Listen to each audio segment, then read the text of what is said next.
Hello, everyone. It is Jennie and Laurie of Astropath, and we are here today to do the video about the Scorpio full moon. Can you tell me when that happens, Jennie? Yeah, it's happening on May 12th, and it's happening in the middle of the day Eastern time. I think it's like 12:55. So just for your time zone, but it's coming up pretty soon. So that's what we're talking about today. All right. So before we jump into all the details of this full moon, let's just talk first. What is a full moon? It is the pinnacle of the cycle of the lunar phases, the lunar cycle. So we start at a new moon. Do you have the date of that by chance?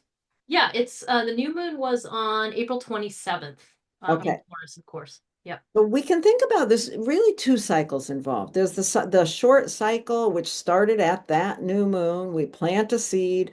This full moon is the full illumination of that cycle. That's why we think of full moons as illuminations, as the pinnacle of a cycle. It is when something is revealed. There's also the longer cycle, which would bring us back to the Scorpio new moon. Do you happen to have that date? Nope, it's in October.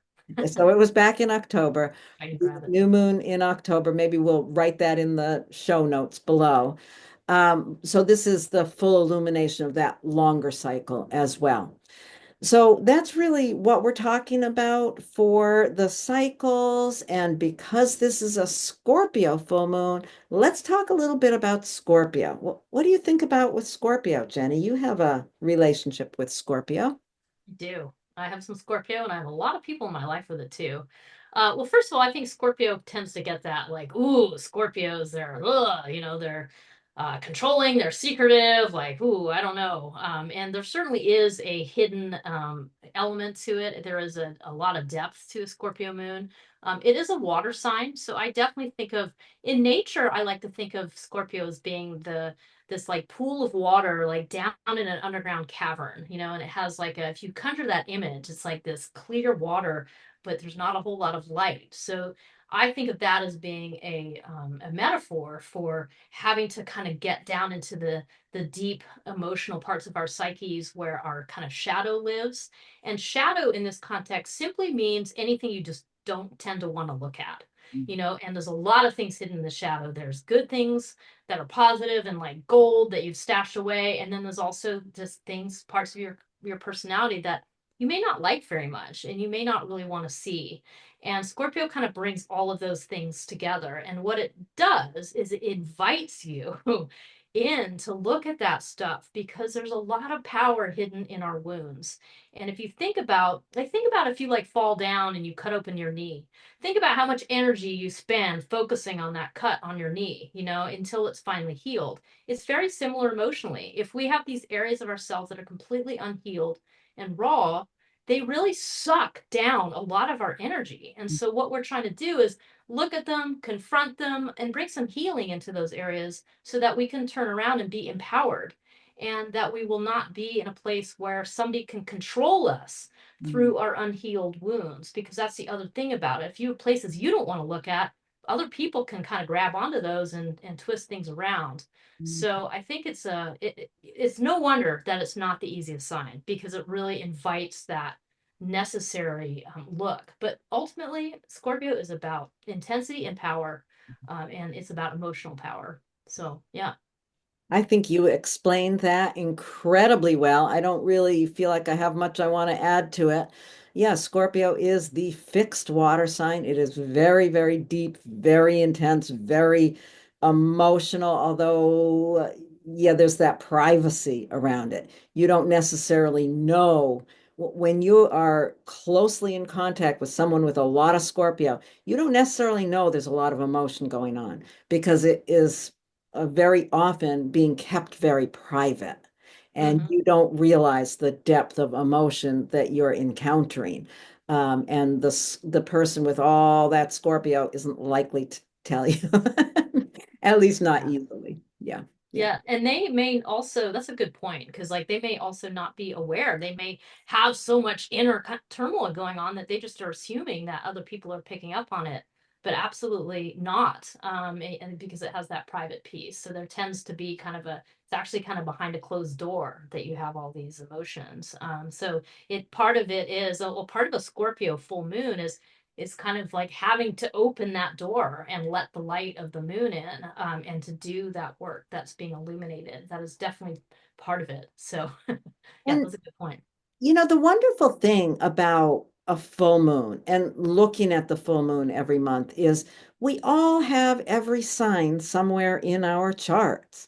So at the full moon, wherever you have Scorpio in your chart is what is the light is being shined into. So it is a point in time, if you don't have any planets in Scorpio, it is a point in time where you're really able to go more deeply into accessing that level within yourself. Yes, definitely. Yeah, and I also just want to point out that classically speaking, the moon is considered to be in detriment in Scorpio. In other words, it's not comfortable here. And one description I've heard, so if you're thinking about somebody with a Scorpio moon in their natal chart, one of the descriptions I've heard is that it's kind of like having to walk through a road that's pitted with potholes. And you're trying to move forwards, but you keep bumping into these potholes. And then, it takes a lot more energy to kind of cut through that. So it's not that it's terrible if you have that. It just means that a lot of your energy will be directed at having to heal those inner wounds that the moon represents. So when we have a Scorpio full moon in mundane astrology, it's kind of shining a light, exactly as you just said, Lori, into those places that maybe none of us wants to look at, and it's forcing us to confront those. But it's also just such an important source of our individual power to do that and to be willing to do that. And it takes courage. It is a Mars ruled sign. Um, Yes. so it takes that Mars piece too, which is also part of the reason it's not the easiest placement, because there's a lot of like issues of conflict around a moon in Scorpio. So yeah, lots to think about. So then because it's a full moon, we've got the polarity that we're looking at. That's what a full moon is. The sun is in one point and the moon is exactly opposite it. So with the sun in Taurus, we want to think about Taurus. And we are in the middle of Taurus season, and we did a video a few weeks back about the Taurus season. So you might want to revisit that. But just to make the point that in the middle of Taurus season, we've been working for a while here on Taurus issues. Taurus is the fixed earth sign. It is Taurus just wants things to be comfortable. Let's be real. Taurus wants comfort, stability, sensual pleasures, beauty, all of those kind of things. And one of the most significant things about this particular um, this particular full moon is that Uranus, as it is in its very last parts of Taurus, is highly activated at this time. Hmm. So the idea of calm and quiet and all those beautiful things about Taurus is really in a state of upheaval right now. Hmm.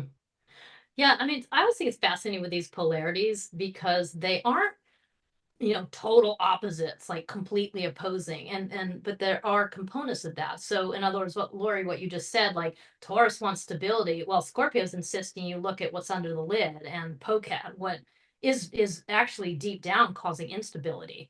So Taurus may not like that, and Scorpio might look at Taurus and be like, wake up, you need to kind of deal with this stuff. But when you look at them, they're really working together to achieve a much deeper level of stability that includes your emotions, that includes your material status or comfort or needs, and that's ultimately what the two together are working on. And they're both fixed signs. So, as you said, and so that means that they can be very stoic, they can be very resilient, and they also can be very stuck. So it's having to work with all of those components. Where do you need to be resilient, and where do you need to release the sort of stuck, I'm going to only do it this one way, and that's one of the questions. And they're both yin signs, so they're both dealing with some kind of inner process, as well as there being there's probably an outer manifestation too, but there's an internal process that has to be dealt with as well. So, yeah, that's all. Do you have anything else about polarities or? Let's open up the chart. Okay, let's see what we have here. Okay. Um, That. There's the chart. May 12th, 2025, 12:55 p.m. Eastern Time. mhm. Scorpio full moon. I'm ready to draw on it, but now it's your job. That's right. Okay.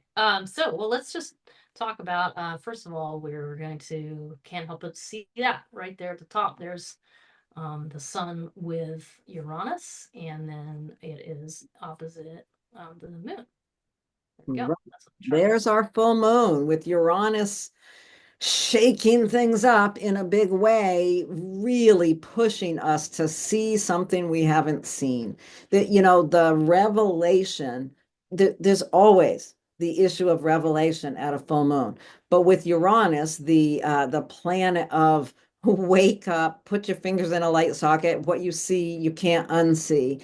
There's an idea that something is happening in the area where we wish we were stable that is really forcing us to look at something hidden. like. Hmm. We talked a lot before we started making this video. Jenny and I talked a lot about, looking at these charts from different perspectives, from different levels. You can think of this as, what's going on in the outer world. Look at what's going on in our country, in the middle of our democracy, with our politicians and all the mess that we are in. And we can look at it from that perspective, and we'll talk about it a little bit from that perspective. But then we really want to move on to how this is impacting individuals. Hmm. Yeah. So these are two different things, and they are also connected because certainly what's going on in our country is impacting all of us individually in different ways. And you'll see that as we get into the individual statements as well. The other thing I want to say is look at 22 degrees of any fixed sign in your chart. If you have a planet around 22, 23 degrees of any fixed sign, and that would be Taurus, Leo, Scorpio, or Aquarius. So look for those degrees in those four signs and see if you've got any personal planets or points there. Yeah. If you have outer planets there, it doesn't matter. But if your sun or your rising sign or something important is there, this is going to really impact you in a bigger way. Hmm. Yeah, and just to I like this idea of kind of having these two levels of talk about the cultural ethos because it's just unavoidable at this point because so much is changing so quickly. And I think part of what astrology can help us with is how to deal with that, how to take it on board mentally, what actions we can take on a personal level. And I just want to say that, Uranus has been in Taurus since 2018. So it has been waking us up. Think about everything that's happened since 2018, the pandemic and all of these things. And like Uranus and Taurus is basically mixing up, shaking up, stirring up anything to do with resources. So think about the way finances have changed in that time. I mean, we've had like, more and more money online in that time. We've had changes in our food supplies. We've had changes in the goods and services and materials that are coming our way. And right now, in this time, we are on the brink of a lot changing. There's been the United States has put all these tariffs on all these other countries, and we are still in a place right now where it's our supply chains are seeming pretty similar. But I don't know, like by the time we get to the Scorpio full moon on May 12th, that could look pretty different. And maybe more and more of us will just be feeling the impact, the true impact of what those things are doing and how it's changing trade across the world. And our access to certain goods and services is going to start being impacted. Not to mention everybody's finances. And I think that both Taurus and Scorpio very much have to do with resources, including money. They're both linked to all of those things, our possessions, our money. And of course, psychologically, we have more of the emotional layers and the struggles with self-worth and so on that can be linked to Taurus and Scorpio. But anyway, like that, there's a lot of change here. And then we have to think about, well, how can the Scorpio full moon show us personally how we can respond to what's going on? I mean, just Lori's mentioned that. but it is a time of a lot of change. It's interesting to see Uranus at the, coming to the end degrees of Taurus here, and that the sun is actually going to conjunct Uranus a few days after this full moon, really close to the end of Taurus season. So keep your Yeah, eyes open. I think that, that shake up, that wake up of Uranus pushing that energy right down into the moon or shining that light. It's like these big changes are really illuminating the depth of what's being hidden from us. Hmm. And Yeah. we have to wake up and see the secrets that are being hidden and what that is costing us.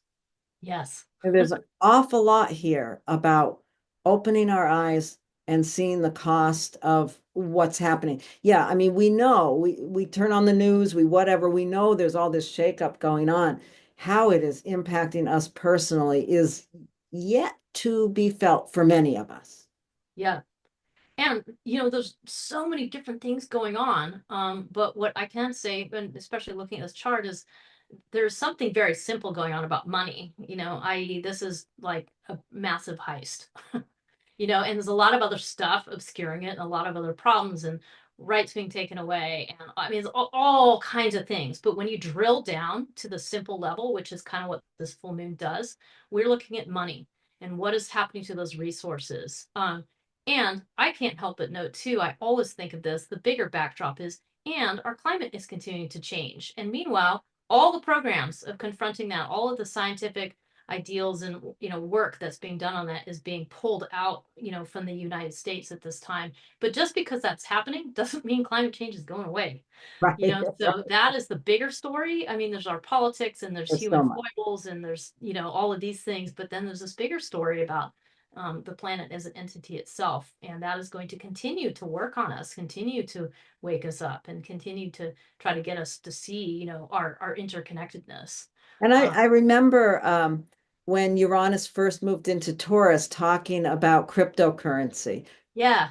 The money and the technology and, how that was going to change. I remember talking about that way back then. And, right now, if you're paying attention to what's going on as far as the heist you referred to, so much of it is happening. There's so many different things going on, but the technology being used as a huge part of the heist as well. Yeah.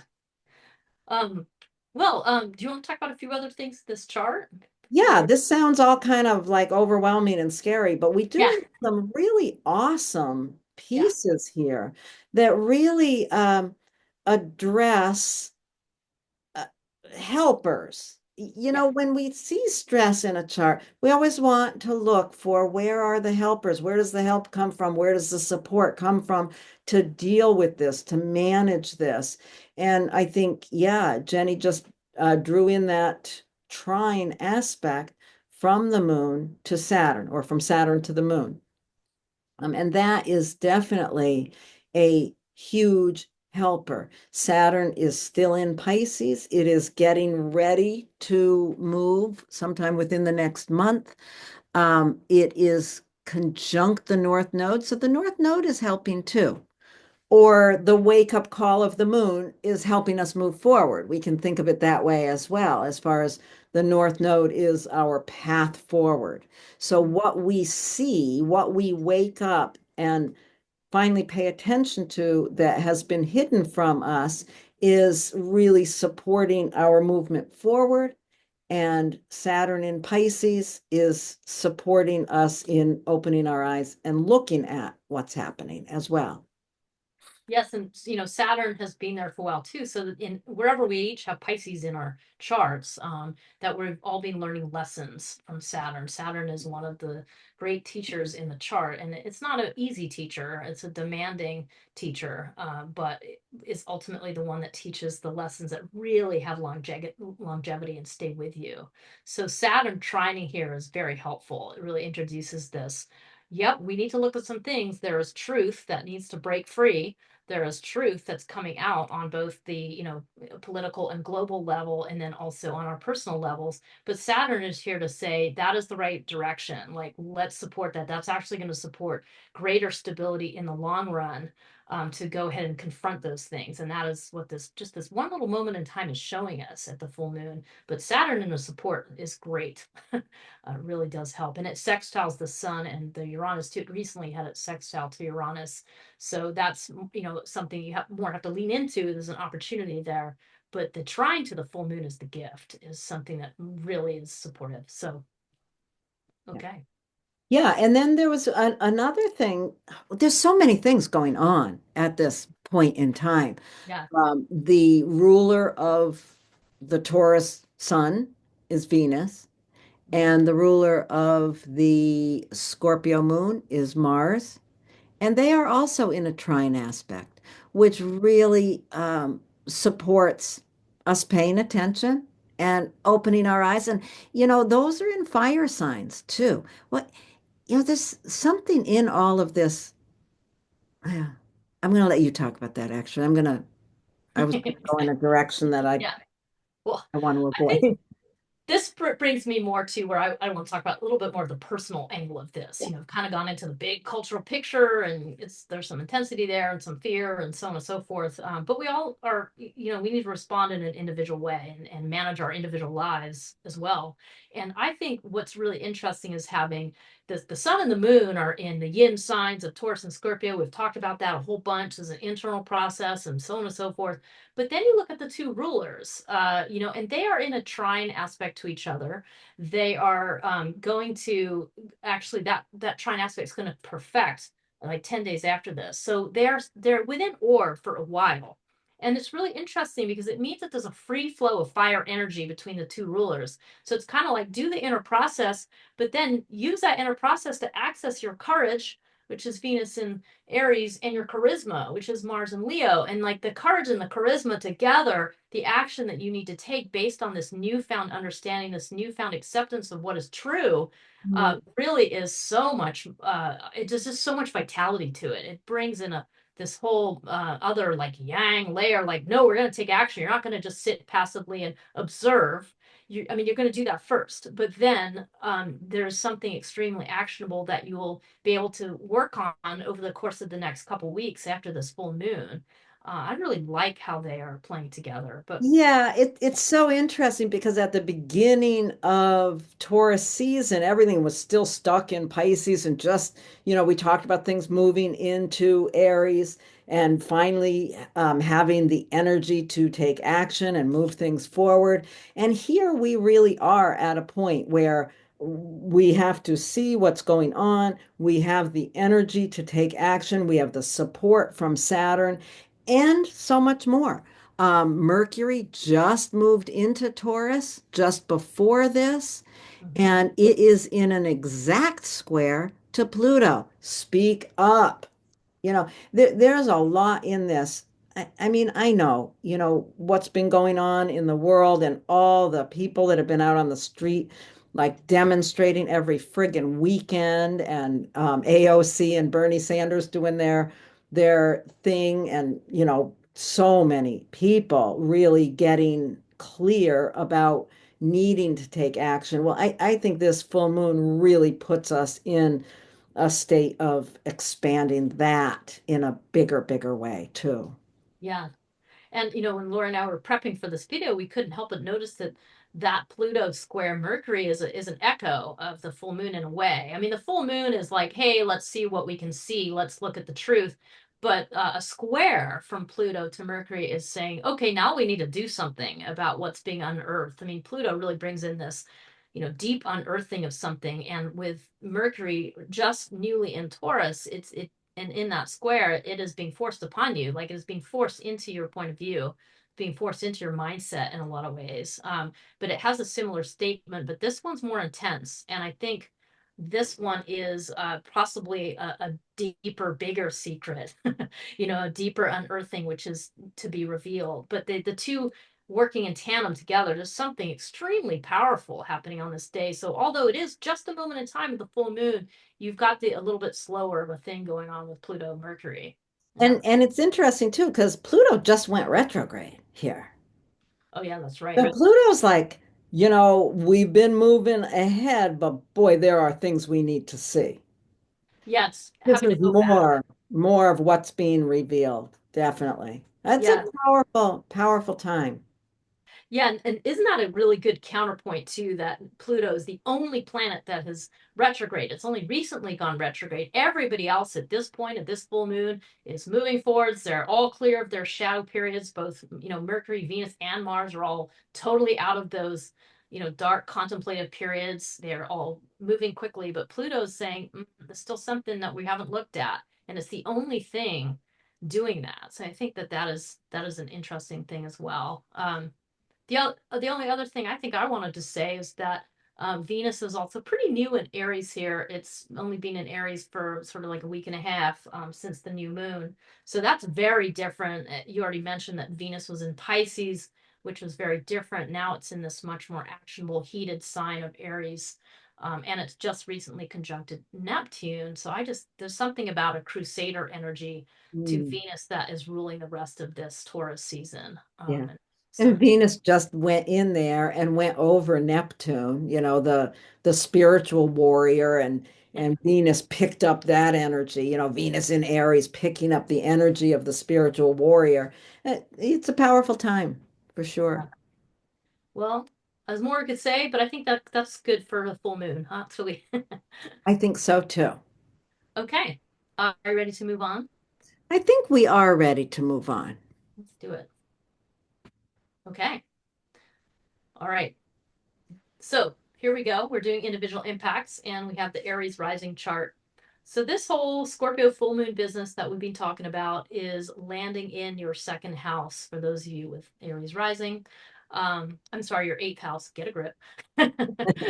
So the full moon itself is falling in your eighth house. So that means that the moon is illuminating something that it has maybe come up in your close, intimate partnerships.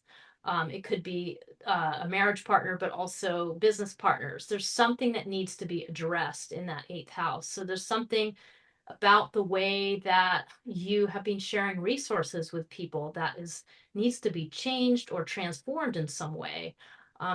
The difficulty of the Scorpio here is that it could be that you are possibly even overly suspicious of something that's not happening, or you might be avoidant of something that is.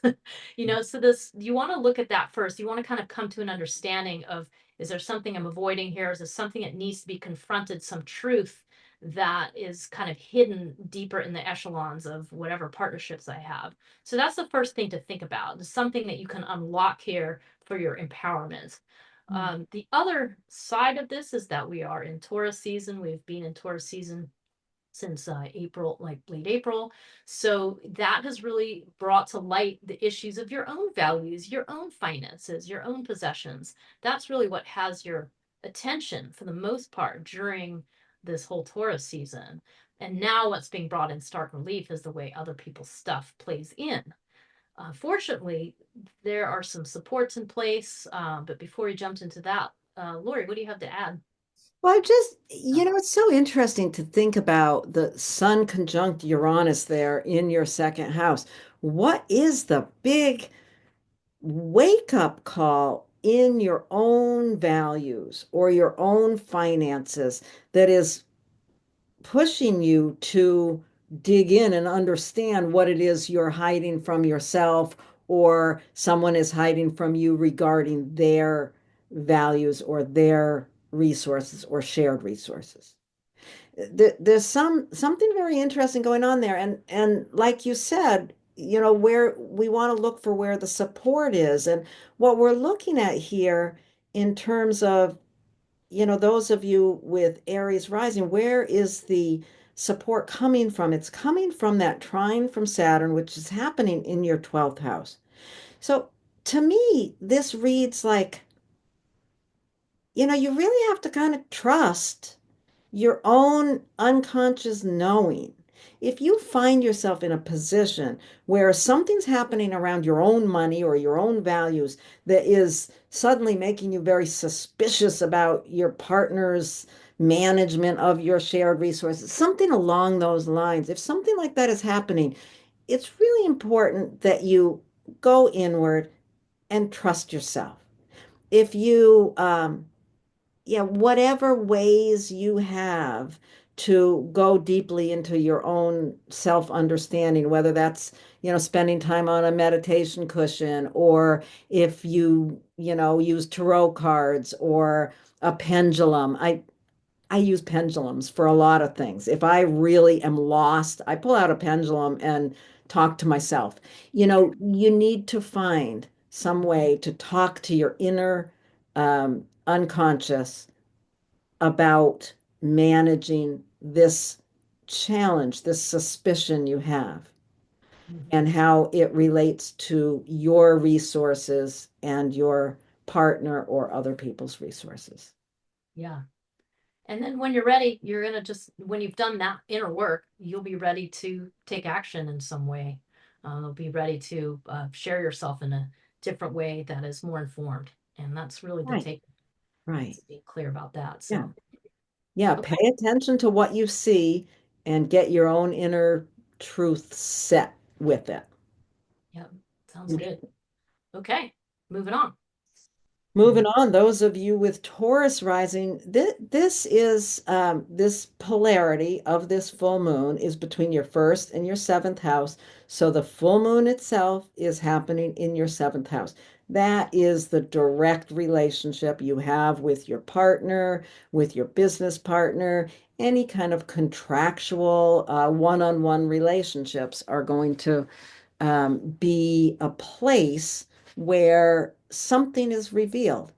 How that is revealed is probably coming out of some awakening understanding about yourself. There's some balance that you really need to find right now between connecting on an emotional, deep, deep level with someone else and understanding your own desires and need for freedom. There's something here, some way in which you see and understand your need for freedom, and it really puts you in a position of seeing something from a different perspective around your partnerships. That can be pretty stressful. That can create a lot of internal conflict, and balancing that may not be easy. So, what we want to look at here is, where do we find the support for figuring out how to balance these? So, where are we going to look for that, Jenny? We talked about in the beginning of this that the planet Saturn is in Pisces and has been for quite some time, and it's trining the full moon. So it's a really nice support, as a gift of support. And in this case, what it's saying is that there's some way that your community can help you out in this manner. And community is kind of a blanket term for a lot of different things. It's really any group that you are a part of. And those groups can be very intimate or very much not intimate and very casual. So that's a pretty broad scope, but there is something there for you. There is a support. So if you're struggling, you're not sure, I don't know what's going on with my partner, lean into that support. Be in touch with people in community. Like maybe there's a group space where that kind of information is available to you. Like maybe being part of a group situation helps you shed light on what's really going on there and helps guide you to what instinctively is the right thing to do here. Because I do think with those of you with Scorpio on your seventh house, so anyone with Taurus rising, there is a tendency to kind of approach partnerships with a level of suspicion or a level of uncertainty or even a level of like really wanting to avoid the other person's intensity. Some of those things apply. So the real challenge here is, okay, that's great. You know that about yourself. How can you turn that into an empowerment? How can you lean into the deeper level of trust? And that is exactly what comes to you through those group contacts, to really find a deeper level of trust so that that Scorpio placement can be incredibly powerful and that you can derive a lot of power from your partnerships and offer power to your partnerships. And I think that's ultimately the takeaway here, and what this one little Scorpio full moon can shine light into at this time. So, Yeah, and if this for you is about, a marriage partner, a spouse, if you have a community that you are part of together, that could be a really big support. Yeah, so Mhm. pay attention to that. And again, I want to remind people too, this is a full moon. It's an illumination. It's a time to celebrate. And what you want to do is really embrace what you see. Mhm. Embrace what you see, work with it, and find a way to, empower yourself and your relationship in some way. Yeah. It's a powerful point. Yeah, I like the way you kind of, sort of flip that around a little bit because it might be that those resources in your community help you understand your partnership better. And now you have a more empowered, solid relationship in which you've incorporated a deeper level of vulnerability and healing. So I think that that's pretty useful. Yeah. Okay. All right. Okay. Anything else? Yeah, move on. Okay. So, for those of you with Gemini rising, the Scorpio full moon lands in your sixth house. The sixth house, in a nutshell, is your lifestyle. So, all of the little daily things that you do that make up your lifestyle, like what time you get up in the morning, what do you eat for breakfast? Do you eat breakfast? Do you go on a walk? Do you meditate? All of those little pieces come into play into your daily life. So, that's what is being brought into full view. And all of those things together end up making up your health. So anybody with Scorpio in the sixth house is going to need to have some kind of way of handling their emotional issues, their emotional struggles on a daily basis, some way of soothing, calming, releasing those. I mean, it is Scorpio, it is Mars ruled, so it might be necessary to do some kind of active release. But in any case, you are a person who needs to pay attention to that and do that fairly regularly. During Taurus season, the other end of this polarity, you've really got your eye on the ball to do something behind the scenes, something you can't quite grasp, something you can't quite see. It could be a deep inner psychological process during Taurus season that's got your attention. Or it also could be, more the way you interact with the collective, or even like your spiritual view. It could all be things that you are trying to grapple with during this Taurus season. And because you have the sign of Taurus in the 12th house, like these things are accessible through your physical body. I mean, these are things that, we talk a lot about somatic experiencing in just the way that our emotions are stored in our body. Well, I can think of no better astrological description of that than like this chart. Mhm. The understanding of having Scorpio and Taurus in your 6th and 12th house, Mhm. and that this stuff is crucial to your health. So that really is what has your attention. So it's really time to untie some knots that have to do with your routines. And there is quite a bit of support for that. So I'm going to pause there and pass it over to Lori here. Okay, so yeah, with this kind of tension, this internal, possibly health related tension, where you're really looking for support, where you will receive support, is in your 10th house. So that's your career, your social reputation. You can really look to that area of your life for support. What would that look like? Some way in which um, how you interact in the outer world really can support you getting your routines stabilized. Mm-hmm. Yeah. Yeah. I don't think, well, it's interesting because Pisces up there in the 10th house is an interesting placement. I mean, that means that you are bringing all those Pisces qualities like transcendence or healing or even like suffering and grieving. I mean, up into your career space. Like, that's not usually where we do those things in this culture. So it is interesting to think about how are you accessing those qualities in your work life or your most public life is what the question is being asked for here. Hey, if you're a singer, you got it made. Just go and sing. You're Right. struggling with the stuff, you're struggling with health issues, it's time to sing. And it's time to dig into that more transcendent creative space that somehow is accessible to you in this very, very public way. Yeah. So something along those lines. Yeah, it's interesting to think about that. It's a funny place to have Pisces, isn't it? Hmm. Yeah. Well, especially as a Gemini rising person, where people tend to get hit with this information laden type person at first, it's all about data, but it's not. It's about this It's a much not. more ethereal thing.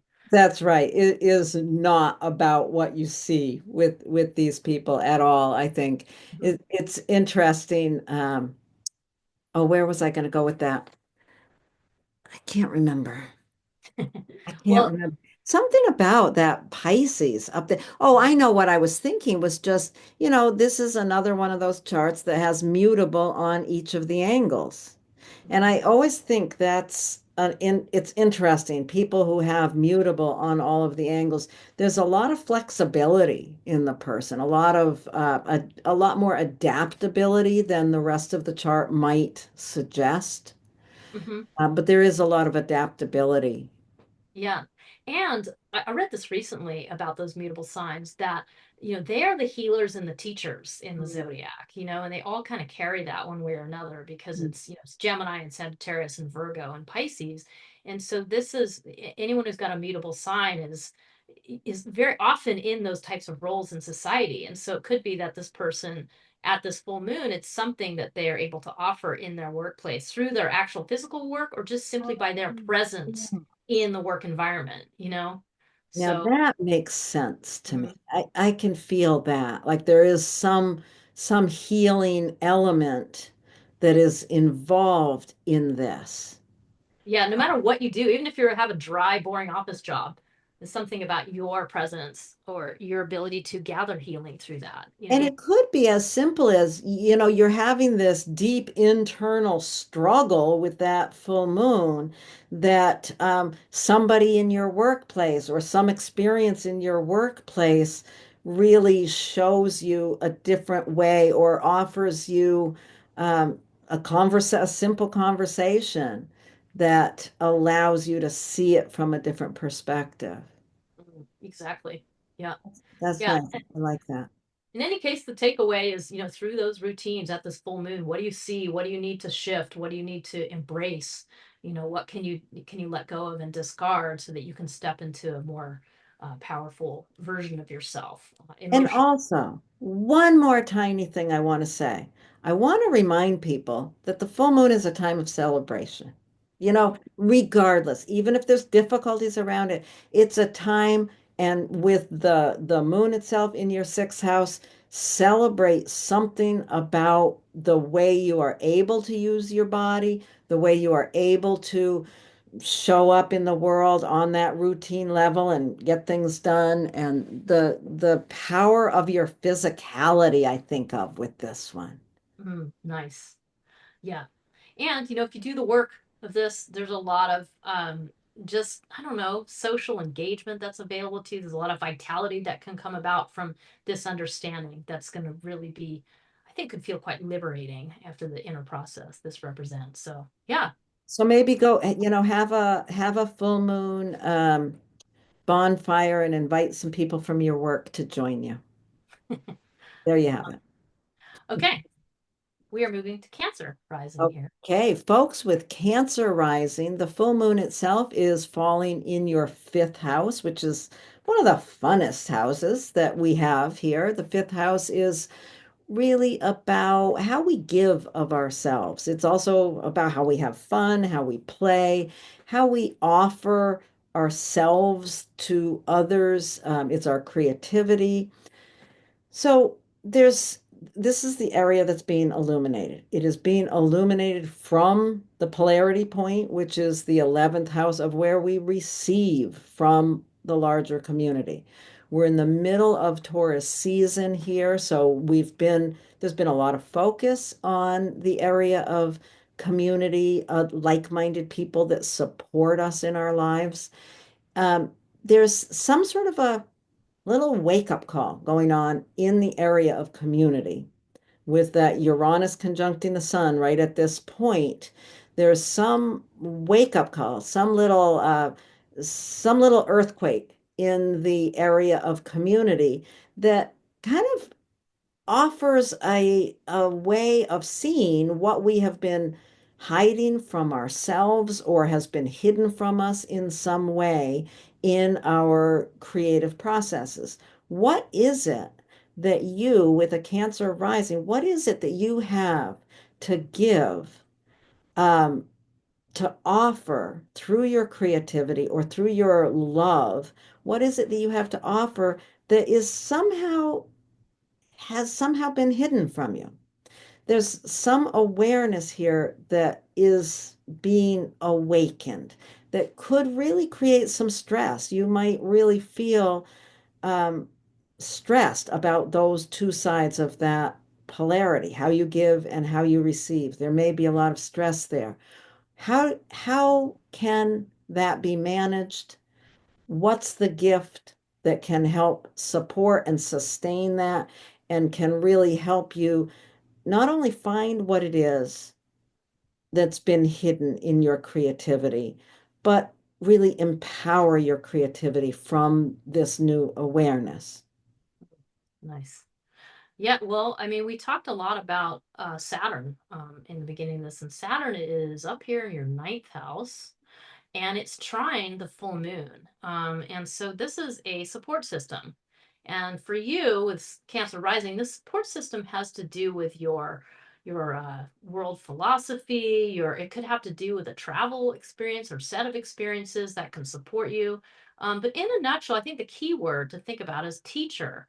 There's some kind of teaching or teacher that can really support you in understanding the way you are meant to give of yourself. Because with Scorpio in the fifth house, there is, there's a real intensity around the way you want to give of yourself. Like your love is fierce. And there might be some hangups about how to do that well, how to do that without feeling like you're giving up too much of yourself, or that there isn't some sort of price. There's like it that you actually can do that in a way that is healthy and balanced. And by trusting those teachers that the ninth house represents. And so again, a teacher can be a book, or it could be a living person that you have a mentoring type relationship with. But it also can be those experiences that you have learned so much from in your life. So this is the time to kind of assess what those are, or what that teacher support is, and let it help guide you through this kind of thorny little period, while your community's changing so much and you have these questions about how do I give of myself, and you're really trying to access the potency, the power that really is in that Scorpio placement for you. You're trying to really unlock this deeper level of giving that you have, and you're just trying to figure out what's the best, most balanced way to do that. So anyway, that's part of what this picture's about. Yeah, I think that's great. I just want to add that celebration. I want to keep reminding us that a full moon is a time of illumination. So what you see may have been hidden from you. It may be shocking because of the Uranus. There may be a lot of anxiety around it, but you want to celebrate the fact that you've seen it and the ability to empower that area of your life from that scene. Mm-hmm. So this is really a time of empowering your creativity. Yeah. And, after you've kind of had that internal process, then it will be time to act on it. There's a vitality that's kind of coming in, beyond this internal process. And for you, it very much has to do with your work and how you value yourself. Like it is time to step forward and act on those values, and to step into that level of courage and charisma that you have. So that's kind of the takeaway here. So yeah. Okay, Okay, let's moving on. carry on to Leo rising. Oh, that's me. Okay, I see how easy it is to do that now. Okay, so those of you with Leo rising, the Scorpio full moon is landing in your fourth house, this is quite interesting because the fourth house is the really the most private house in the whole situation here. It's your home life. It's those all those quiet secret things you do at home that nobody else sees. Though you better make sure your technology's off too. So there's that component of it. But anyway, the Scorpio full moon is shining a light down into your roots. I mean, I do think of this as like a tree and kind of digging down into the soil and seeing what the roots are doing. How do the roots connect with everything else? How do the roots connect with the soil? How do the roots take up nutrients? So Mm. during this Scorpio full moon, that's what you're questioning. Is there a way in which those roots are kind of snarled up and are really not clear and are kind of, maybe even There's a sense of suspicion or a lack of, or even a sense of avoiding something to do with your home life. Those could be two examples of a more kind of negative manifestation of what's going on at those roots. But this is the time to get clear. There's a time to be, really honest with yourself. What is happening there, and it's all for your empowerment. And you want to think about this against the backdrop of us being in Taurus season. So the longer, slower story here for the last 3 to 4 weeks is that the sun is cruising through your 10th house. So there's some way that you have been stabilizing in your career. You've been uh, finding new ways to get grounded in your workspace or wherever you show up the most publicly. And Uranus is there too. So Yeah. there's been a lot of change probably for quite some time and a lot of stirring that of things up there in your career house. But this moment in time is really about getting clear about what is at the very roots of your own personal ecosystem and getting that cleared out and facing it and confronting whatever that is. Mm. But there is a lot of support for that. So we like that. Yeah.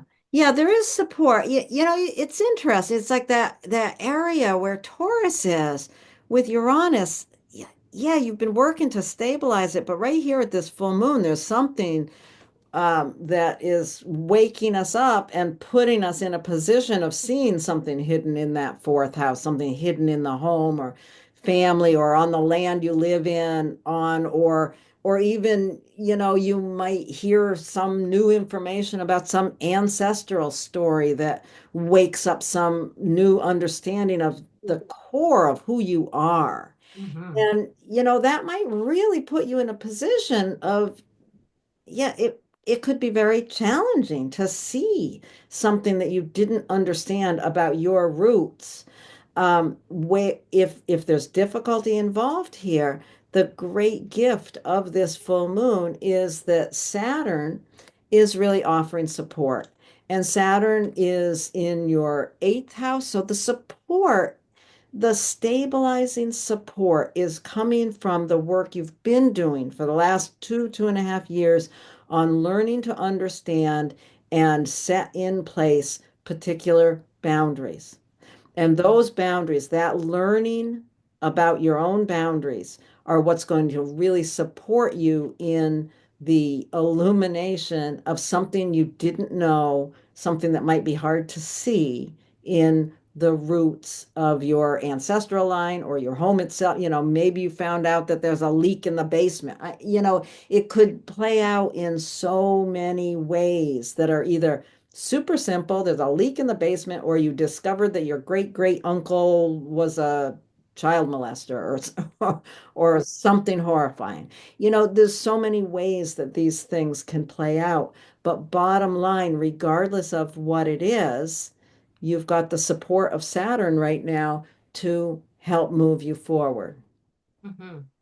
Yeah, and I keep thinking about this thing too. We kind of throw around the word boundaries a lot, but when you really sit with boundaries and what they are, I mean, they really are the containment for the processes of life. They are so necessary, and they're so powerful. I mean, they really are what can make the difference between something that's healthy and something that's not, is by really understanding that. And with Pisces in the eighth house, like that's very much about your emotions, about keeping some sort of containment around those emotions so they don't flood you or someone else. They don't overwhelm you, but they become a source of power and potency rather than being like this, kind of terrifying flood that sort of washes away your personality, So, I mean, there's something very potent in this one for me as I look at it. And I think this is a really important time to do this assessment for yourself because it's what's going to liberate you to take action in some new way, in some new powerful helpful way. So Yeah, it's interesting because people with Leo rising can really struggle with boundaries. With Pisces in that eighth house, it's like there's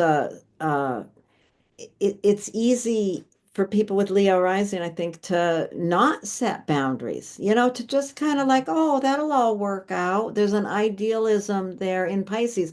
But because Saturn's been moving through there for, since spring of 2023, you've learned a lot since then about containment, like you said, about really learning how to contain your emotions and set the boundaries that are necessary. And that is what's going to really, really help at this particular kind of stressful um, time.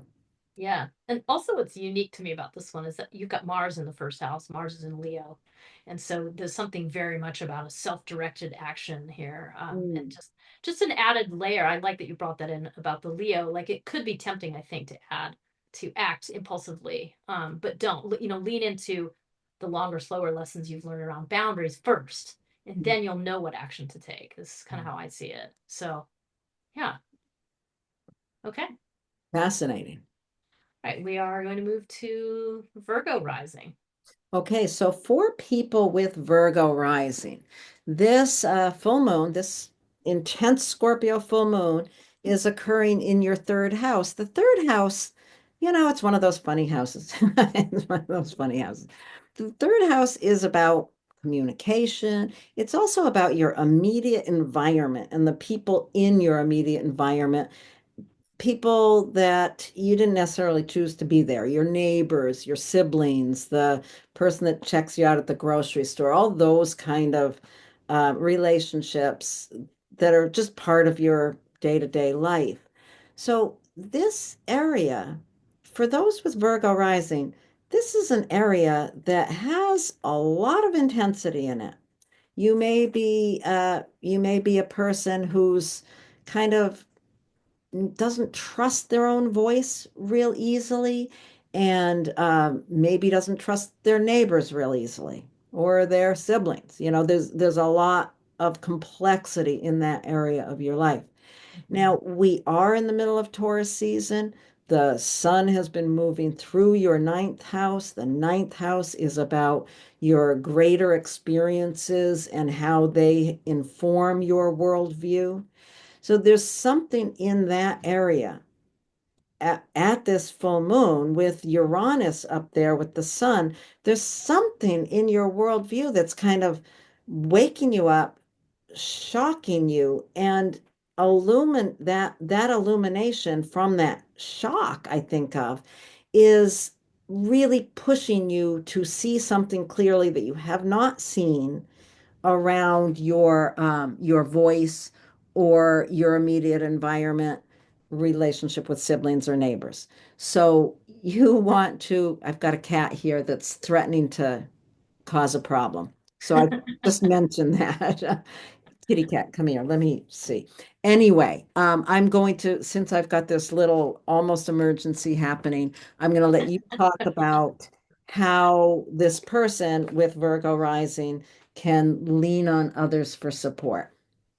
Yeah, I mean, I think this is quite an interesting chart because I do think this is a time for those of you with Virgo rising to say something that needs to be said. There's some truth that needs to be spoken here that you can no longer kind of steer away from or shy away from. There's something potent, for you about that. I mean, to think about Scorpio in place, you have your voice. So I think that that is undoubted. And I think one of the questions is, though, is before you speak, you want to make sure that you've reflected internally enough to just kind of get clear. Am I being, overly controlling or suspicious? Or am I really, what do I need to say to empower myself and other people around me? That's the sort of core question. And part of what we're thinking about is the fact that we have this lovely support of Saturn in your seventh house. So those of you with Virgo rising, you have a resource available to you in the partners that you connect with. And again, the seventh house is any one-on-one connection. So it might be somebody long term that you've been with for a while and so on, but it also can be those fleeting one-on-one connections. So that's where the support is for you to help understand what truth do I need to say? What am I really getting at? Like, in making sure that your motivations are around being a catalyst and being empowering, not just sort of exacting your frustration or your suspicions on someone. You want to just kind of clear that out before you speak and then speak. I mean, is in essence what that is saying. And that there's so much help. I mean, Saturn's been going through your seventh house. So you've had a lot of lessons around partnerships for the last couple of years since early 2023. So there's a lot of, lessons that are being imparted there. And that has become, can be a huge source of support here, can be help you stabilize, help you understand what it is that you need to say at this time. So Mhm. I think that's part of the picture. Yeah, I think so too. I think that's really helpful. And if you think also about the full moon, I want us all to think about the full moon also as, it's a time of illumination. It's a time of celebration. And this is a time to really look at once you've seen what has is revealed here at this full moon, you really want to celebrate the power of your voice. Yeah. Yeah, there's a the truth that needs to come out here. So I think that that's yeah. And Yeah. it's you have an instinctive knowing of what that truth is. It's just, just take a pause to lean into those supports, but then you really can speak what you need to speak. Right. Right. So, Absolutely. I think that's great. Okay, we're back. okay, let's go on to Libra. Those of you with Libra rising, let's talk about where this Scorpio full moon lands for you. So, for Libra, this full moon is going to land in your second house. Scorpio full moon always lands in your second house. And for you, what this does is it really illuminates the deeper layer of your values. Like, what do you value in yourself? What do you have of value? Your possessions, your financial situation. Those are all to do with the second house. So, a lot of things about resources in essence. And the Scorpio full moon is illuminating that area of your life. And there's an intensity here. There's challenges here. This is a very deep part of yourself. And it's funny because Libra rising is such a like affable, like, hey, like happy-go-lucky type of signs, seemingly. But then you've got Scorpio in the second house. So there's a real intensity around the way you value yourself. And that is what is really being brought up in this brief moment in time. It's also very helpful to consider the fact that we are in Taurus season. By definition, a full moon means that we're going to be in the opposite season. And the sun is indeed in Taurus in your eighth house. And that has really been bringing up issues around the way that you handle yourself against other people's intense issues and the way other people value money and the way other people deal with their own emotional stuff. So there's a real challenge here in the eighth house. It's one of the most difficult houses, I think, to understand because it really, you're often dealing with something you can't quite see. And so you have Taurus here. So you've been working with stabilizing that area, stabilizing the way you handle this part where you bump into other people's stuff in the last few weeks. And also, you've had Uranus sort of jackhammering up all this all the stability in this house for quite a few years now since 2018. So there's been huge lessons here for you in the way you handle this part, and it probably hasn't been very easy, is what I picture. There's a lot of I do think Uranus does kind of conjure up that jackhammer of like breaking up concrete so new things can grow. And that's really what you're really trying to do here during this Taurus season is let something new take root. Let some new way of feeling grounded in the presence of other people's BS, or standing your ground if you're confronting some difficult issue in a partnership where, you feel like somebody's trying to take advantage of you or push you too far. And the way that you're working with this is by really focusing on the Scorpio full moon, really focusing on how you value yourself, what might block you from valuing yourself. Is there, issues where you feel not fully trusting of your own value or really struggling with finances and feeling a lot of kind of, I don't know, issues like avoidance or suspicion or some of these Scorpio traits, these more negative Scorpio traits. And the whole task of this whole thing is to look at that and kind of turn that into a more of a catalytic energy, more of a power and empowerment that you might feel from turning that around. So it's not an easy task, but that's sort of the core of it. Um, as far as I can spit it out in this moment. But there are some really great support systems in place. So, Lori, do you want to, sort of add to this picture? Yeah, I keep thinking that there's some explosive energy happening regarding other people and how you are impacted by other people's deep values, money, etc. And that some explosive energy happening there, something that's really difficult for you that is showing you something that you haven't really understood about your own connection to money or how you value yourself. I guess I'm sort of repeating what you've already said, but in a different way. Um, there's something about, do you trust yourself Yeah. around your own values, around your own money and resources? Where is that suspicion and lack of trust within yourself? Hmm. So something's revealed around that at this full moon. And yeah, the support comes from, I think, a really simple place. I think if you're struggling with these issues, why do those people have more money than I do? And I must be worthless because I can't, whatever. Whatever the story is that is stressful around that, go out and dig in the garden. Your support comes from a really practical place of, and I say dig in a garden, probably more like go, sing or write poetry or do something, go meditate, something that you do on a day-to-day routine basis that helps you stabilize yourself. Saturn has been moving through your sixth house for a couple of years now. You've been really learning how to manage your day-to-day routines. So managing your day-to-day routines is where you need to go rather than getting into all this difficult, stressful place around money, resources, and self-valuing. Yeah, and I always think about, having Pisces in the sixth house, or Saturn is, I always think there's some need for a daily magic. There's some need for Oh, some I little love touch this. of, a little touch of transcendence, a little sparkly something, and I do think of a lot about a friend I have, Libra rising, and and that they love to snowboard.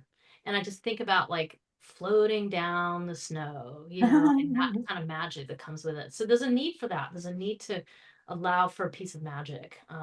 In your daily routine. And that's exactly the thing that can support you, because it's exactly that thing that helps you see what you're worth. When you're feeling that way, when you're doing something, and when you're in touch with the transcendent for even for a second, whether it's a little caterpillar you see on a leaf that's got a really cool pattern on it, or something, or a painting or something, that's the thing that really helps elevate how you feel about yourself.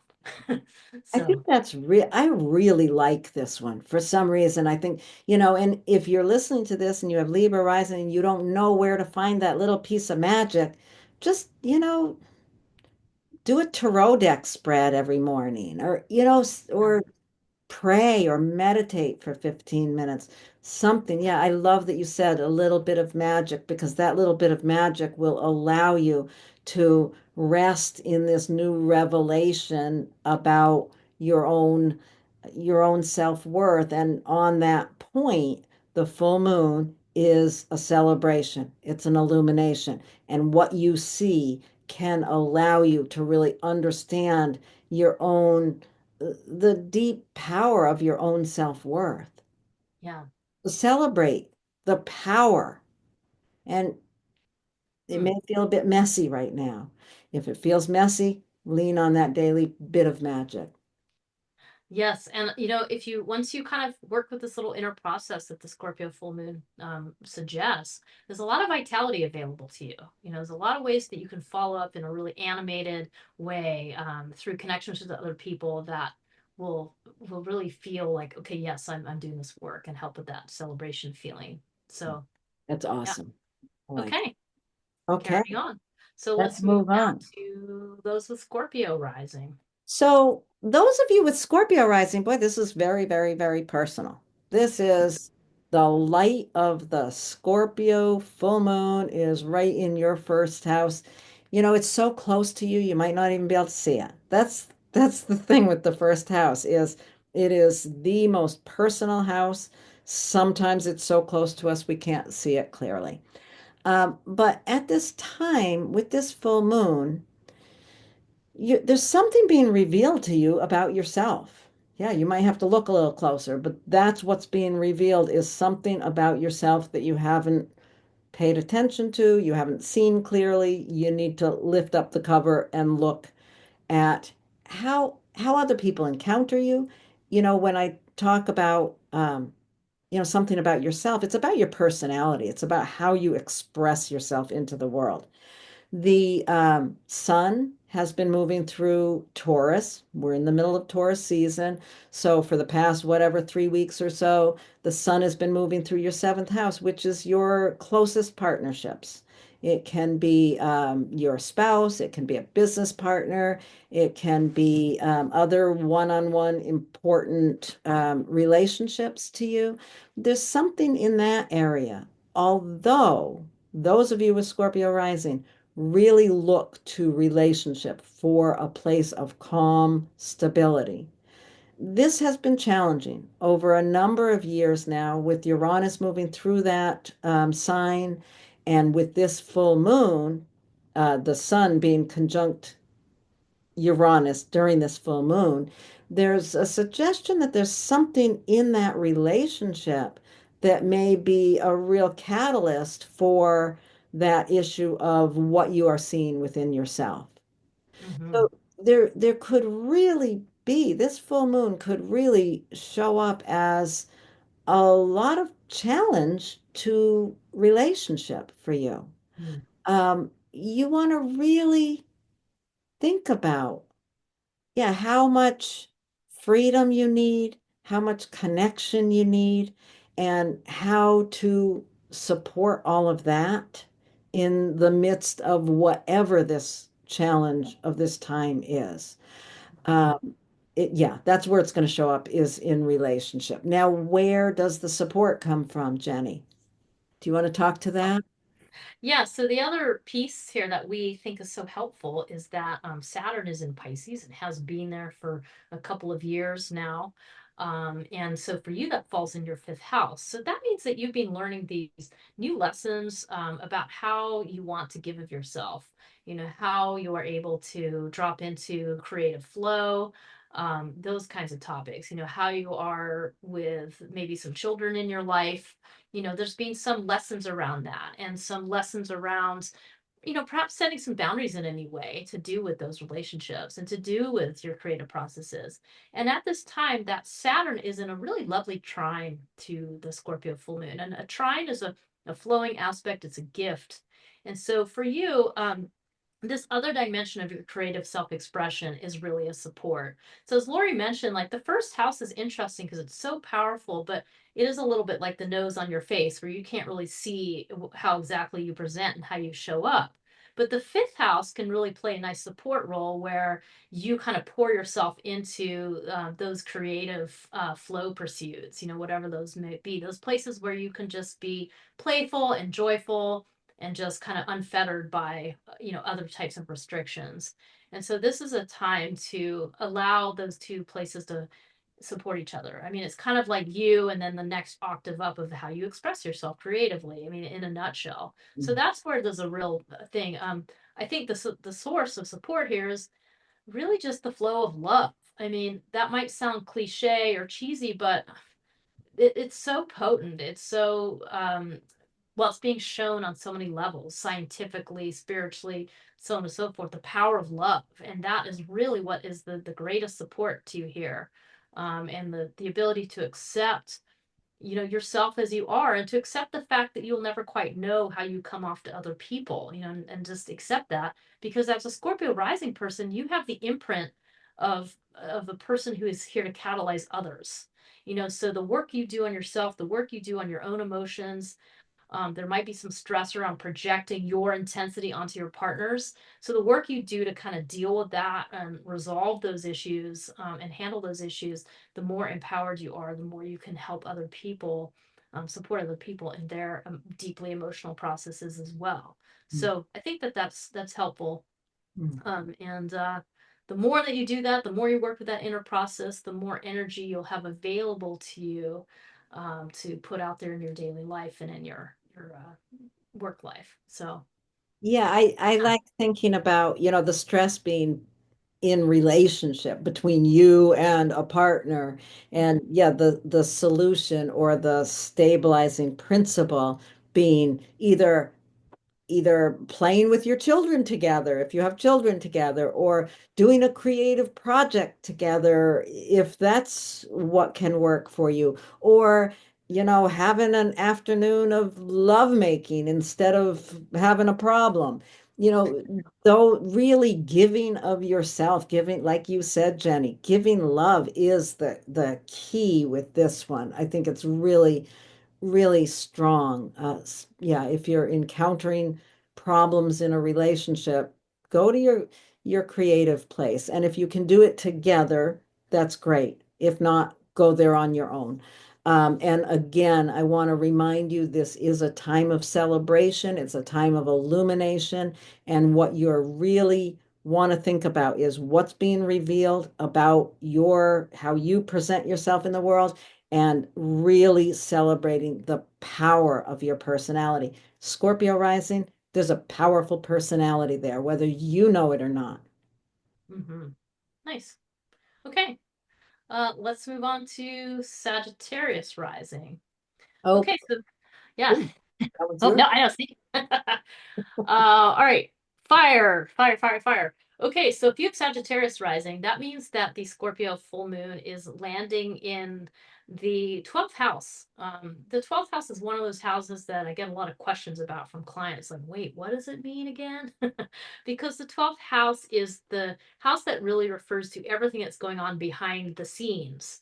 So that can be a lot of things. I mean, on a personal level, I think we tend to think about that as those deep unconscious processes that drive us that we're not very aware of. On a more sort of cultural level, or no, you can, it can refer to administration. So, the powers behind the curtain, pulling the levers of power. So there's a lot of different ways you can look at the 12th house.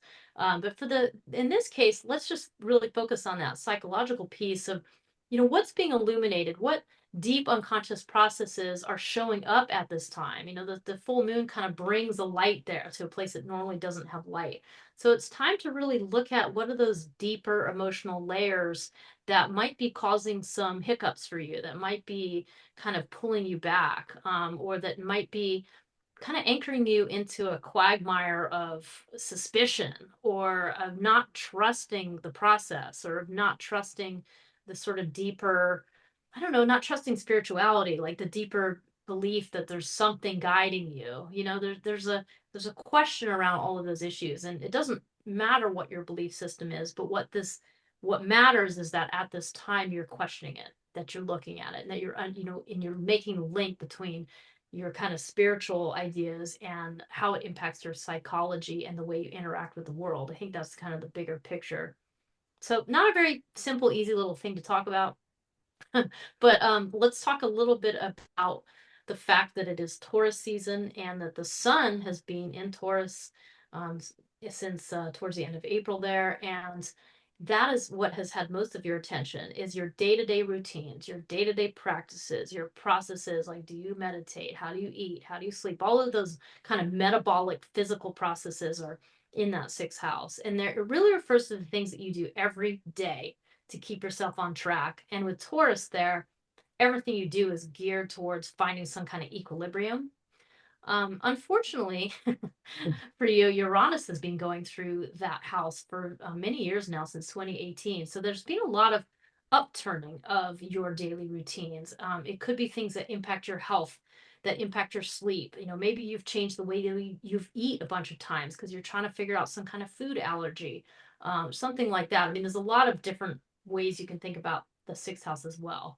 But that is what really has had your attention for the past few weeks. And there's some kind of tug of war going on in these two areas. Like, there's something about it's all about your emotional and physical and spiritual health here. There's something being sort of tugged back and forth.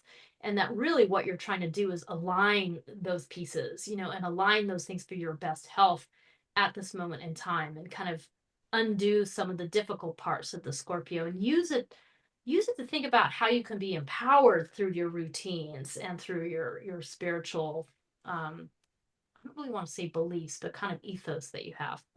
So Hmm. that's kind of the question. There are some supports here, and a couple of the things, but Lori, what do you want to add to this little scenario we're painting here? Yeah, it's interesting. Like, what is going on in your day-to-day routines? What is the wake-up call of Uranus that's attached to this full moon? What is it there that's really making you question what you're not seeing in your unconscious? What's hidden away that you're trying to see? There's, like you said, there's tension going on there. The support comes in from your home, family, ancestral line, the land you live on. That's where, if you find yourself really struggling with some difficulty in your subconscious and balancing that out in your routines, if you find yourself in that kind of a state that feels really uncomfortable, I think the thing to really lean on is your family. You know, if you have Mhm. a family, that home, that family, it could be because we're looking at the 12th house and then the support coming from the fourth house. The other thing that I think of is, you know, is there a connection with an ancestor that really you hold a deep unconscious connection with that could be supporting you. Do you have some sort of a practice that sixth house? Is there some sort of a practice of connecting with ancestors that helps you understand your own deeper processes? I don't know. There's something in that I think could be interesting. And on a simpler level, it could simply be that your home provides a place of solace. Yes. Yeah, nicely said. Yeah, I know there could be a pretty, mystical, intuitive dimension to this, or it could be more simple, like therapeutic and the need for respite and retreat and finding that at home.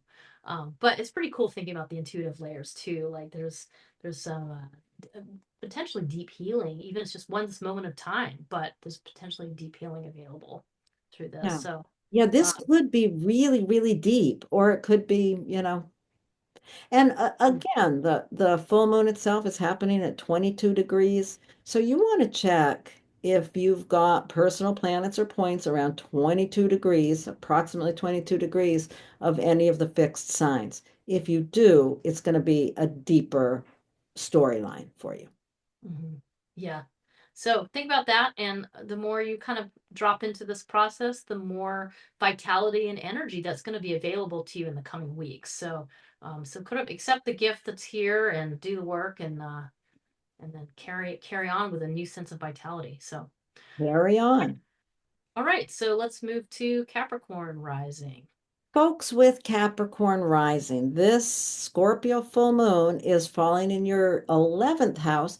The 11th house is really where we encounter community of like-minded others. We think of the 11th house as where we receive support. Um, so I think community, and it's not necessarily friends, although friends can be a part of that support system. It depends. It depends on your circumstances. The 11th house can be online communities. It can be all kinds of things, but it's really mostly, back in the day, they talked about the 11th house more in terms of our hopes and wishes for the future. And I really think of that when I think about the 11th house, because it's the people that support us to what we desire, Mm. whether they are close friends or just, people we, meet on a picket line somewhere. I don't know. But this really speaks to the illumination of this full moon is asking us to see below the surface of the community that supports us. What is it that we're not seeing there? Are we in a community that truly supports us? Are we suspicious of a community?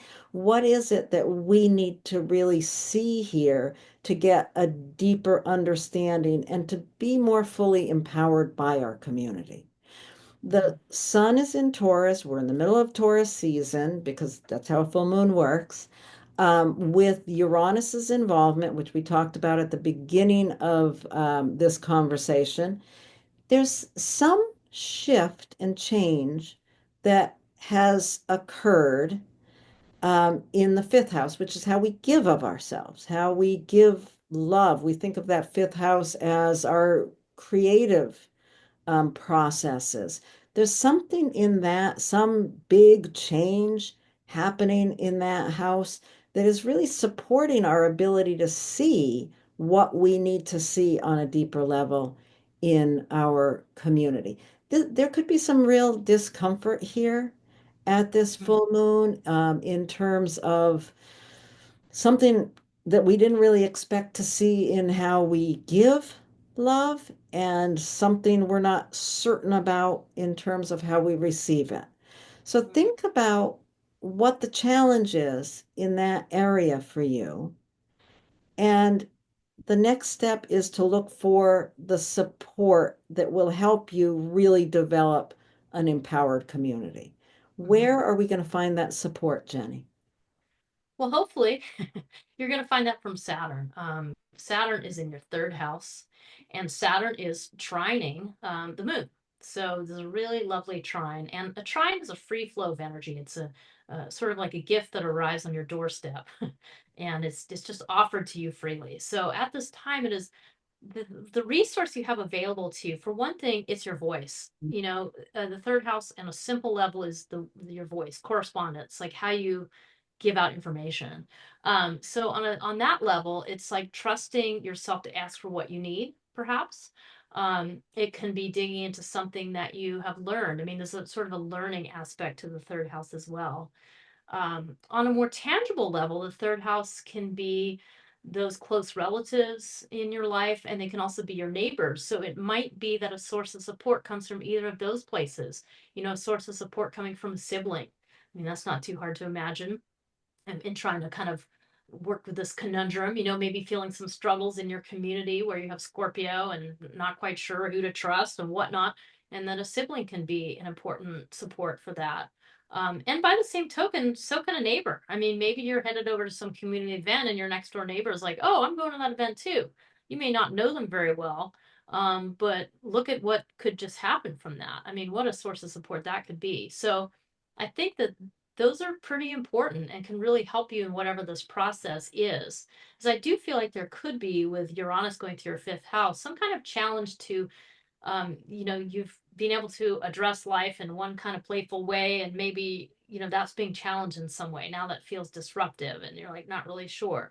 So this is a really important time to kind of lean into that support system that's available through Saturn. And I think that, Scorpio in the 11th house, I mean, there is a need. One of the biggest challenges with Scorpio is the ability to let go, yet it is the thing that leads you to what it is. So there's a letting go. There might be a way that you have to let go of some kind of constriction and accept the support that's available from community. Just accept it. And then you will discover just a tremendous source of empowerment if you're able to set aside your kind of, your suspicions or your unwillingness to accept. And I think that's really part of the key, and that Saturn can help you do that, help you let go, and use your voice to figure out how to do that. So Yeah, and the only thing I want to add is it's a full moon. It's an illumination. It's a time of celebration, even if there's challenges here. But what I think of with this one is, celebrate with community. yeah. Be And creative. Celebrate the power of community in your life. And if you don't feel like you have a powerful community, well, that's a place to be really thinking about. yeah. Yeah, because there's a real if you walk through that process, there's a real vitality that's available for you on the other end for the next couple weeks. Like, there's a quite a bit of access to fire energy as well. So as you kind of unsnarl this, whatever this knot might be, that there it's very actionable, and it's going to support you in trusting your instincts moving forward. So okay, Okay, let's move on to Aquarius rising. let's do it. Okay. So if you have Aquarius rising, the Scorpio full moon is illuminating your 10th house. The 10th house is the most public house in the whole situation here. So the 10th house often represents your profession or your vocation or simply your work life or just simply the way you show up, your social reputation, like what people see when you walk into a room, in essence, like in a public room. So that's what the Scorpio full moon is illuminating.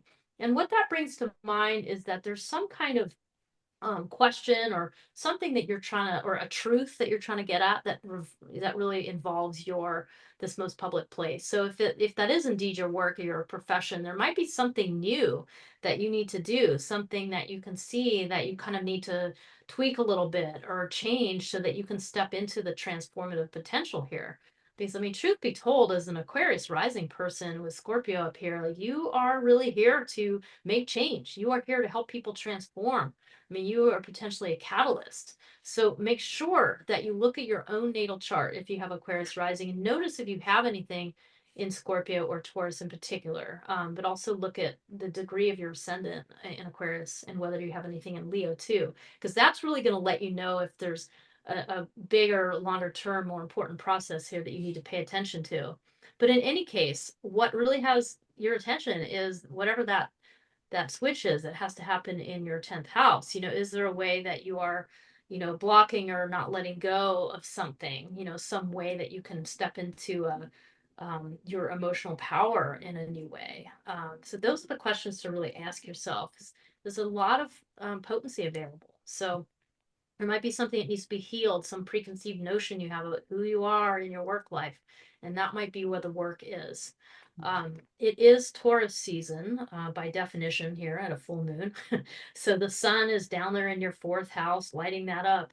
And that's really putting a spotlight on your roots, like the stability of your roots. And with Taurus here, you're not really a person that likes to jostle this around a whole lot, but you've had to deal with a lot of jostling since 2018 because Uranus has been moving there, moving through there.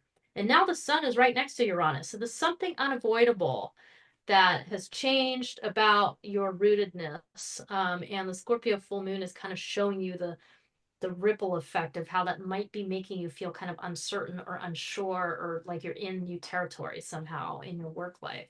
But definitely a connection there.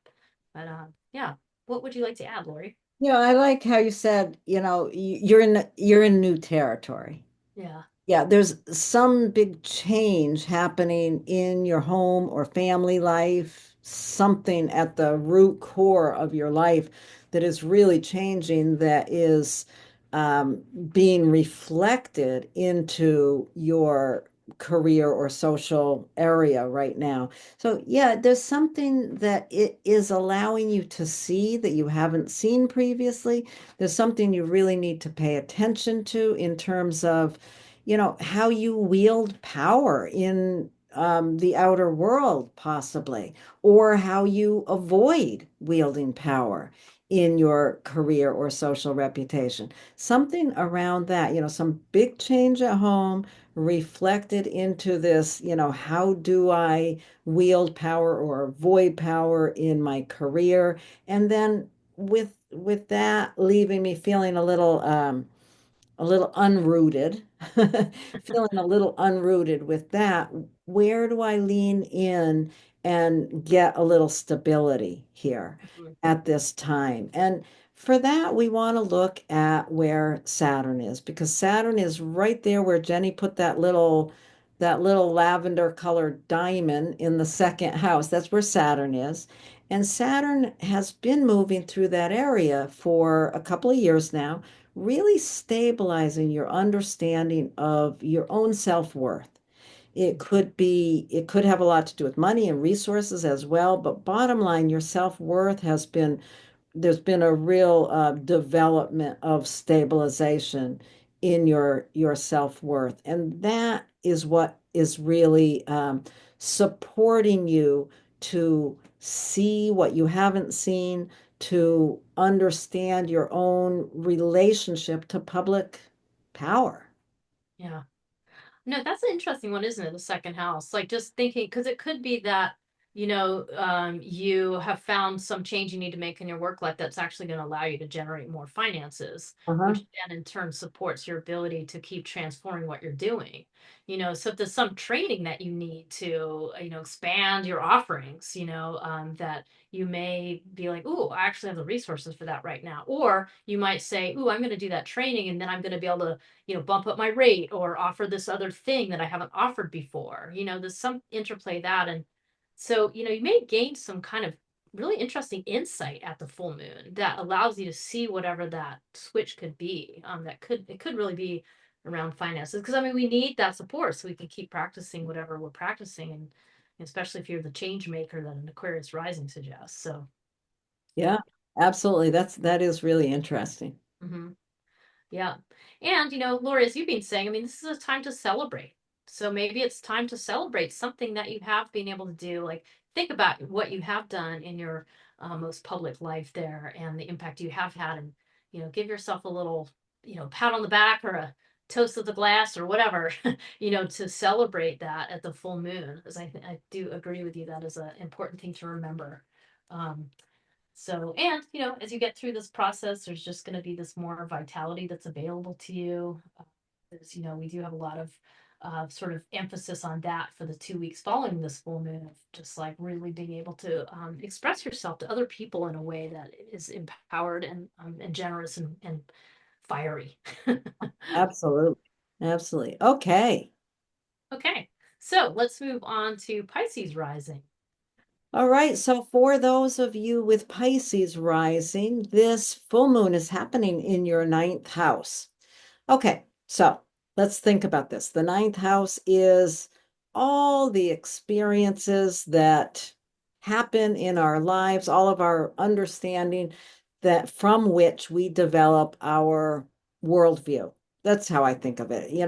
People talk about the ninth house as education and travel and, all kinds of different things. But religion and politics, all these things are part of the ninth house, but it's really our experiences of those things and how they develop our worldview. Now, people with Pisces rising have a pretty deep, intense understanding of what their worldview is. However, at this full moon, there's something being revealed to you. There's some way in which something about your worldview um, is being seen differently. Mm-hmm. There's something revealed. Now, what we need to think about is this is Taurus season. The sun has been moving through your third house.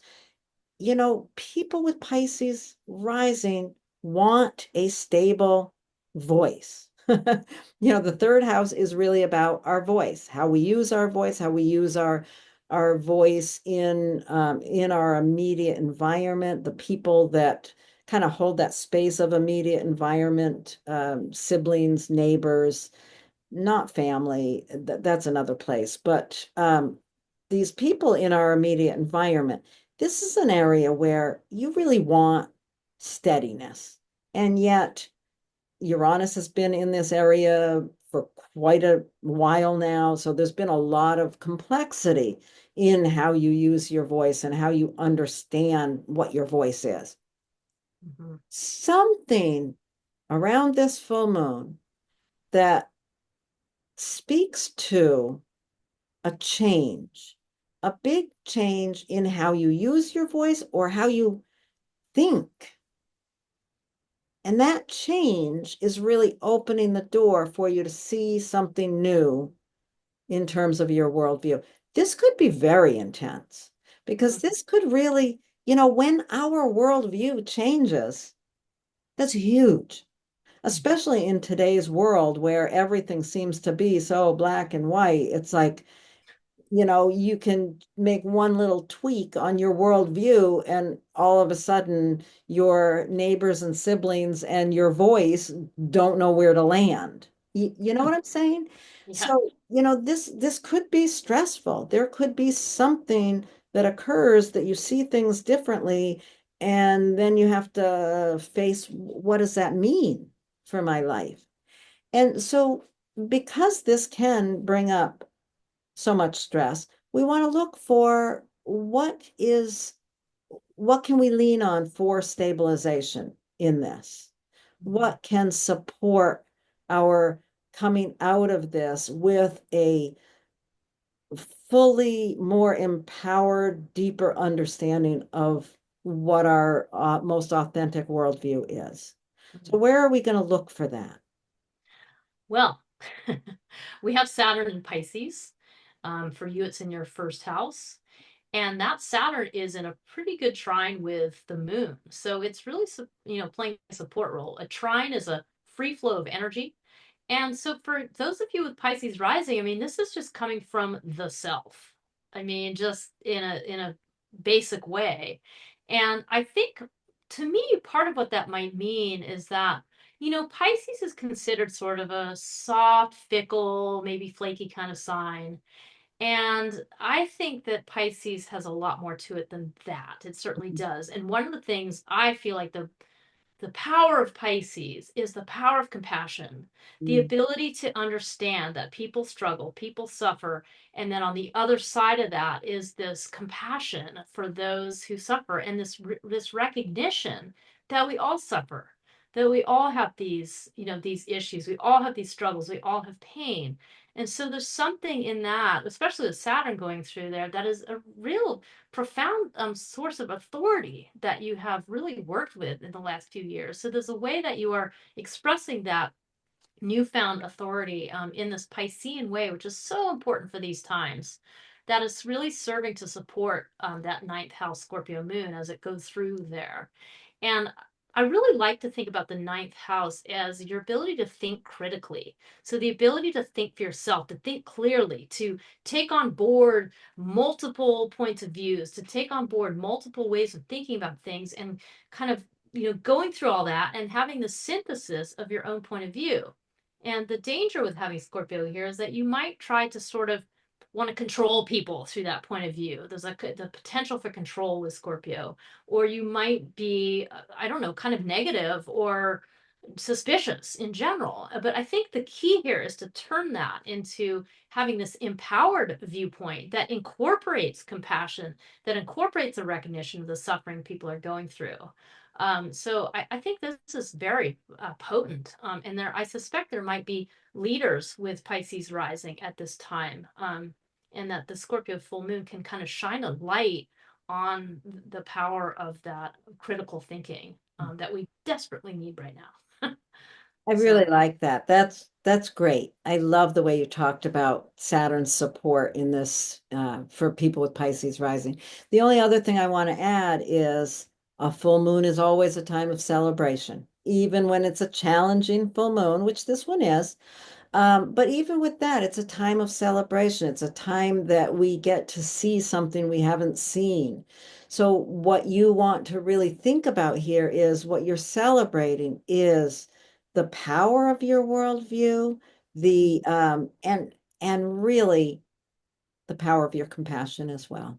So, yes. celebrate that and Mhm. enjoy moving forward with it. Yeah, and I think this will kind of liberate you to be able to act on your values in the next couple weeks. Really act on what you know to be true, and be able to do that with conviction and courage and charisma. So, Yeah, and because you've got that Pisces rising and Saturn giving you the support, you can do it in a way that isn't going to trigger everybody around yeah, you as much as it maybe could if Saturn was doing a different thing. totally. Right. Yeah. All right. Okay. Well, I'm gonna close this down here, and All thank you, right. Lori. So thank you, everyone. Thank you for being here. We didn't even mention earlier, and there's probably not very many people listening at this point, but please do leave messages and like and share our video. Thank you, everyone. Thank you.